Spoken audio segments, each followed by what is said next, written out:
हमें सौगाते मोदी में ईद की सवैयां नहीं चाहिए, हमें सौगाते मोदी में शिक्षा दे दीजिए, हमें सौगाते मोदी में रोजगार दे दीजिए, हमें सौगाते मोदी के अंदर मोहब्बत दे दीजिए।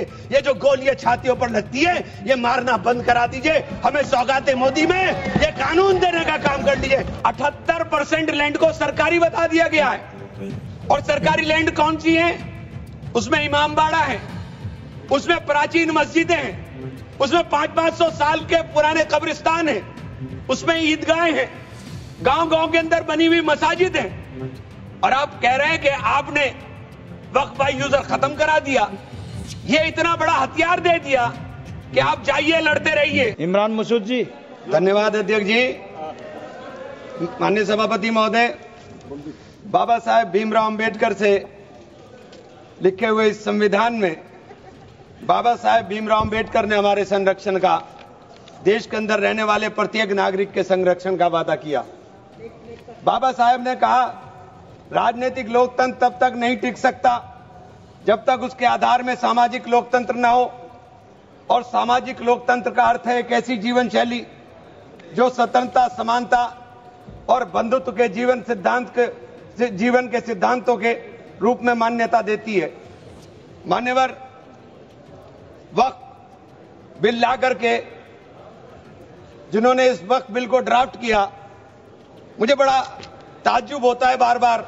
वक्फ के बारे में आपको जानकारी, वक्फ है क्या? वक्फ एक फरीजा है हर मुसलमान के लिए, जो जिसकी जो हैसियत है वो अपनी हैसियत के हिसाब से अपनी प्रॉपर्टी को या किसी भी चीज को अल्लाह की राह में वक्फ करता है।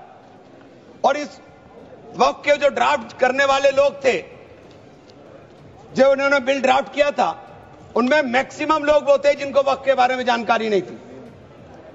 और मैं एक बात बहुत दावे के साथ कहता हूं कि 90% लोग ये नहीं बता पाएंगे, मुसलमान के अलावा, कि पाकी और नापाकी क्या होती है। तो आप वक्फ को क्या जानेंगे? ये जो बार बार कह रहे हैं कि मुस्लिम में सदस्य, गैर मुस्लिम सदस्य शामिल होने चाहिए, नहीं होने चाहिए, वक्फ को मुसलमान समझता है, जानता है, इसकी जो जरूरत है उसको पहचानता है, इसलिए इस बात को कहा जा रहा है। वरना सारा प्रबंधन जो वक्फ बोर्ड का है वो तो सरकारों के ही हाथ में है। लेकिन इसमें जो सबसे बड़ी बात है कि बार बार ये शोर मच रहा है, जेडीयू भी कहती है, टीडीपी भी कहती है और सहयोगी दल भी कहते हैं कि हमने वक्फ बाय यूजर को खत्म कराने का काम कर दिया। माननीय अध्यक्ष जी, मैं इसकी धारा 3R1 को, जिसके अंदर वक्फ बाय यूजर था, उसको हटा दिया गया। और क्या शामिल किया गया, मैं ये पढ़ करके बता रहा हूं, ये बिल है, इसके अंदर लिखा है, परंतु वक्फ संशोधन अधिनियम 2025 के प्रारंभ पर या उसके पूर्व उपयोगकर्ता द्वारा वक्फ के रूप में रजिस्ट्रीकृत संपत्तियों को उपयोगकर्ता द्वारा विद्यमान वक्फ इसके वक्फ संपत्ति के रूप में बना रहेगा, सिवाय, बस आगे आ गया काम, सिवाय संपत्ति पूर्णतः या भागतः विवादाग्रस्त है या कोई सरकारी संपत्ति है। माने सभापति महोदय, 2005-06 में विभिन्न राज्य के बोर्डों द्वारा सच्चर कमेटी के समक्ष यह कहा गया, दिल्ली में 316, राजस्थान में 60, कर्नाटक में 42, मध्य प्रदेश में 53, उत्तर प्रदेश में 60, उड़ीसा में 53 ऐसी प्रॉपर्टी हैं जिनके ऊपर सरकार के कब्जा किया हुआ है। इसके बाद जब ये लागू हो जाएगा तो इसके ऊपर से वक्फ का अधिकार खत्म हो जाएगा। दूसरी चीज मैं कहना चाह रहा था, जब आपने सिवाय संपूर्ण और पूर्णतः लिखा और या भागतः लिखा, तो आपने पूरी तैयारी कर करके लिखा। उत्तर प्रदेश इसका सबसे बड़ा उदाहरण है। उत्तर प्रदेश में 11,400 हेक्टेयर लैंड वक्फ की, 14,000 हेक्टेयर में से 14,500 में से 11,500 हेक्टेयर लैंड को सरकारी घोषित कर दिया गया है। 78% लैंड को सरकारी बता दिया गया है। और सरकारी लैंड कौन सी है? उसमें इमाम बाड़ा है, उसमें प्राचीन मस्जिदें हैं, उसमें 500-500 साल के पुराने कब्रिस्तान हैं, उसमें ईदगाहें हैं, गांव-गांव के अंदर बनी हुई मसाजिद हैं, और आप कह रहे हैं कि आपने वक्फ बाय यूजर खत्म करा दिया। ये इतना बड़ा हथियार दे दिया कि आप जाइए लड़ते रहिए। इसके साथ ही इन्होंने कहा कि साहब अब जब कोई विवाद पैदा होगा तो उस विवाद की स्थिति में डेजिग्नेटेड ऑफिसर उसको सुनने का काम करेगा और वो तय करने का काम करेगा कि ये प्रॉपर्टी किसकी है। लेकिन वो तय कब करेगा इसकी कोई समय सीमा नहीं, और जब तक वो तय नहीं करेगा वो प्रॉपर्टी का मालिक सरकार रहने का काम करेगी। तो 11,500 हेक्टेयर लैंड तो उत्तर प्रदेश के अंदर, और कर्नाटक का विवाद सबके सामने है। बड़ा शोर मचा था कर्नाटक में, मैं गया कर्नाटक के अंदर क्या मान्यवर 1,12,000 एकड़ लैंड वक्फ बोर्ड की थी, जिसके अंदर से 71,000 एकड़ लैंड का अलॉटमेंट सरकार ने कर दिया, और 19,000 और 20,000 के बीच में वहां के जो दरगाहों के या मुतवल्ली थे उन्होंने अपने परिवारों में बांट लिया। तो ये जो हंगामा बचा, 1999 में एक आदेश आ गया वक्फ ऑलवेज वक्फ, तो ये पुराना आदेश नल एंड वाइड हो गया। सरकारें भाजपा की भी रही, कांग्रेस की भी रही, दोनों सरकारों ने नोटिस इश्यू किए। मैं उन नोटिस की कॉपी भी लेकर आया था। दोनों सरकारों ने नोटिस इश्यू किए, लेकिन जेपीसी ने हंगामा उतरा तो सब हमारे चेयरमैन साहब भी हवाई जहाज लेकर के गए, लेकिन खोदा पहाड़ निकली चुईया, वहां कुछ मिला ही नहीं, वहां कुछ नहीं मिला। इसी तरह से कहना चाहता हूं कि ये जो विवाद वाली स्थिति में आपने डेजिग्नेटेड ऑफिसर का प्रावधान किया, लेकिन उसके सामने ये नहीं लिखा कि ये कब तक तय करेगा। और आप बार बार कहते हैं कि साहब ये जो इसका संरचना होगी, इसकी 22 मेंबर वक्फ काउंसिल में होंगे, उसके अंदर 22 मेंबर में 10 मेंबर मुसलमान होंगे, सही है, 2 महिलाएं होंगी, सही है, लेकिन 12 मेंबर उसके अंदर नॉन मुस्लिम हो जाएंगे। वक्फ बोर्ड के अंदर पूरा का पूरा बहुमत गैर मुस्लिम भाइयों का हो जाएगा। मुझे इससे मतलब नहीं, क्योंकि मैंने अभी कहा कि भाई आप दूसरे जो ट्रस्ट हैं या जो दूसरे धर्म के ट्रस्ट हैं, उनके अंदर क्या आप दूसरे धर्म के लोगों को शामिल करने की अनुमति देंगे? नहीं है। काशी विश्वनाथ ट्रस्ट है उत्तर प्रदेश के अंदर, उसका अध्यक्ष पदेन अध्यक्ष जिलाधिकारी होता है, लेकिन उसमें एक क्लॉज लिखा हुआ है कि अगर किसी समय कोई जिलाधिकारी मुसलमान होगा तो उससे नीचे का या उससे ऊपर का अधिकारी उसका पदेन चेयरमैन होगा।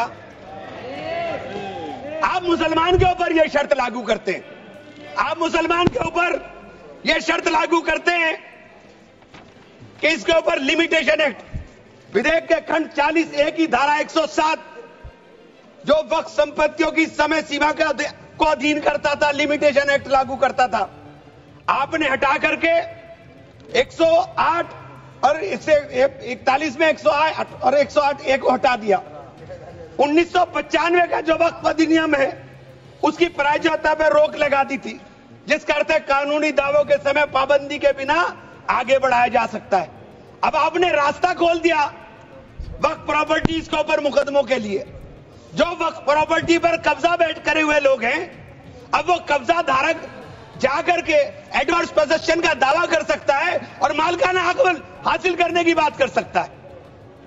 आपने जो अपराध करने वाले लोग हैं, जो कब्जा करने वाले लोग हैं, वो पहले गैर जमानती हुआ करता था, आपने उसे जमानती कर दिया, आपने उसे अधिकार दे दिया कि तुम कुछ भी करो, तुम्हें जमानत कराने की जरूरत नहीं है। तो आपने तो पूरा का पूरा खुला मैदान उसके सामने खड़ा कर दिया। आपने बार बार कहा कि हम लोग मुसलमानों के हक की बात कर रहे हैं। आप मुझे एक ट्रस्ट बता दीजिए, कोई दूसरा, कोई एक संस्था बता दीजिए जिसके अंदर जो धार्मिक के नाम पर हो और उसके अंदर लिमिटेशन एक्ट ना हो। हमारे ऊपर से हटा रहे हैं, हमारे ऊपर से हटा रहे हैं, बाकी सबको छूट मिलेगी। और ये छूट भी टेम्परेरी है, क्योंकि आपके कानून के जरिए नजर सब समुदाय के जो जमीनें हैं, जो ट्रस्टों के पास पैसा है, उसके ऊपर लगी हुई है। हमारी जमीन, ये बार बार वामसी पोर्टल का जिक्र हो रहा था। वामसी पोर्टल में प्रॉपर्टी 4,90,000 से एकदम मंत्री जी ने, माननीय मंत्री जी ने कहा 7 लाख कुछ चली गई। तो ये प्रॉपर्टी कोई वक्त नहीं की गई किसी ने। ये जो वामसी पोर्टल के ऊपर दर्ज हुई संपत्ति, कब्रिस्तान के अंदर वसूगा, एक प्रॉपर्टी वसूगा, एक प्रॉपर्टी मस्जिद, एक प्रॉपर्टी में कब्र, एक ही प्रॉपर्टी की 3-3, 4-4 बना दी।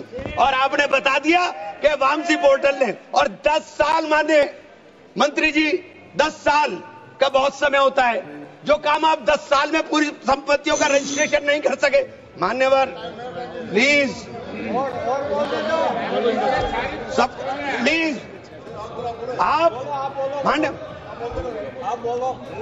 नहीं। वामसी पोर्टल पर आपने बार बार 10 साल में काम नहीं कर सके। आप कह रहे हैं कि 6 महीने के अंदर सारी संपत्तियों का रजिस्ट्रेशन करा लेना, और सारी संपत्तियों का अगर रजिस्ट्रेशन नहीं होगा तो वो संपत्तियां वक्फ की नहीं बचेंगी। रजिस्ट्रेशन कौन करेगा? रजिस्ट्रेशन आपके अधिकारी करेंगे। जब 10 साल में नहीं कर सके तो 6 महीने में कैसे करेंगे? और ये पूरी तरीके से संविधान विरोधी कानून है। साथ अनुच्छेद 14, अनुच्छेद 16, अनुच्छेद 26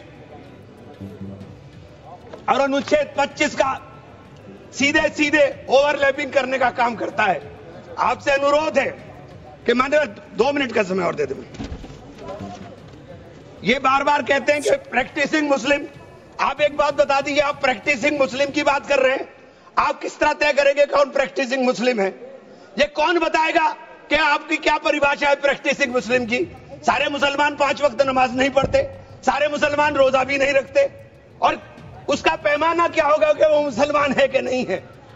तो ये आपने रास्ते इस तरह खोल करके ये सीधे सीधे जो संविधान के अंदर हमारी धारा 14 में अधिकार है, उसके ऊपर आपने अतिक्रमण करने का काम कर दिया। मैं आप लोग एक माननीय चेन्नप्पा रेड्डी के एक कथन को जरूर कहना चाहूंगा। हमारी परंपरा हमें सहिष्णुता सिखाती है। हमारा संविधान, यह संविधान हमें सहिष्णुता का अभ्यास कराता है। हमें इसे कमजोर नहीं करना चाहिए। यही संरक्षण दे रहा है हमें। यह बाबा साहब के सपनों का संविधान है कि उन्होंने देश के अंदर रहने वाले प्रत्येक नागरिक को, जो गरीब से गरीब नागरिक है, उसको वो अधिकार दिया जो सामने बैठे हुए हमारे प्रधानमंत्री को होगा। वो ये अधिकार बाहर सड़क पर बैठे हुए एक मजदूर को होने का काम होगा। ये बाबा साहब का संविधान है। मान्यवर, इसे कमजोर करने का काम मैं आप हाथ जोड़कर विनती करता हूं। अभी हमें सौगाते मोदी मिली, 1 सेकंड, हमें सौगाते मोदी मिली। हमें सौगाते मोदी में ईद की सवैयां नहीं चाहिए। हमें सौगाते मोदी में शिक्षा दे दीजिए, हमें सौगाते मोदी में रोजगार दे दीजिए, हमें सौगाते मोदी के अंदर मोहब्बत दे दीजिए। ये जो गोलियां छातियों पर लगती है, ये मारना बंद करा दीजिए। हमें सौगाते मोदी में ये कानून देने का काम कर लीजिए।